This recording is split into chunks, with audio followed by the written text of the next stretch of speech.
এবার 3 তারিখে 900 টাকা আমি ডিসকাউন্ট পেয়ে গেলাম। 10% ফ্রি প্রোডাক্ট, সঙ্গে সঙ্গে কোম্পানি 10% ফ্রি প্রোডাক্ট দেবে।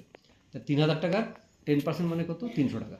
300 টাকার সঙ্গে সঙ্গে কোম্পানি আমাকে ফ্রি প্রোডাক্ট কিন্তু কোম্পানি আমাকে দিয়ে দিচ্ছে মাসে যদি এটা করা যায়। হ্যাঁ। আচ্ছা, এটা হলো। এবার দ্বিতীয়ত কী হচ্ছে, আমি যা কেনাকাটা করছি এর উপর কী পাচ্ছি? একটা পয়েন্ট, পিভি। এই পয়েন্টের উপর কোম্পানি আমাকে একটা ক্যাশব্যাক দেবে। সেটা কত? 60 থেকে 70 টাকা মতো আসবে। আমি 60 টাকা ধরলাম, 60 টাকা আমার অ্যাকাউন্টে দিল কোম্পানিটা। এবার যদি প্রোডাক্টগুলো ভালো হয় বা দামটা রিজনেবল হয় আমার সাধ্যের মধ্যে, তাহলে কিনতে পারি।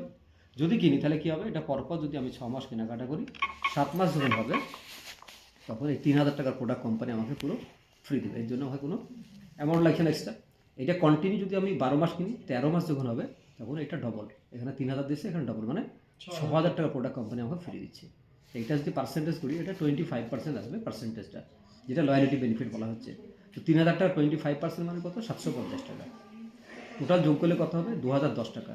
তাহলে 3000 টাকার কেনাকাটা করলে 2000 টাকা বছরে আমার সেভ হচ্ছে পার মান্থ আমার, তাই না? তাহলে এবার হিসাব করে আমি মাসে 3000 কিনলে 12 মাসে 3 12 36,000 টাকার আমার কেনাকাটা হচ্ছে, আর মাসে 2000 টাকা সেভ হচ্ছে আমার। তাহলে 12 দুগুণে 24,000 টাকা সেভ হলো। তাহলে 12,000 টাকা কী হচ্ছে? আমি 36,000 টাকা প্রোডাক্ট পেয়ে যাচ্ছি, মানে প্রায় 60% আমার কী হচ্ছে? বেনিফিট হচ্ছে আবার। এখানে কেন দিচ্ছে? ডাইরেক্ট কোম্পানির কাছ থেকে, কোম্পানি টু কাস্টমার, এখানে ডাইরেক্ট সেলিং, অন্য কিছু নেই এখানে, মিডিল ম্যান নেই কোনো। সেই জন্য কাস্টমার হিসাবে কিন্তু আমরা প্রায় 60% এখানে অফ পেয়ে যাচ্ছি আমরা, জাস্ট দোকানটা চেঞ্জ করলে। এবার আমরা যদি মনে করি এখান থেকে একটা কেরিয়ার বা রোজগার করি, সেটা কীভাবে করতে পারি আমরা? জাস্ট এখানে কী হচ্ছে? আমি একটা আইডি করলাম। আইডি করার পর কী হচ্ছে? আমি যে কেনাকাটা করলাম ওর উপর একটা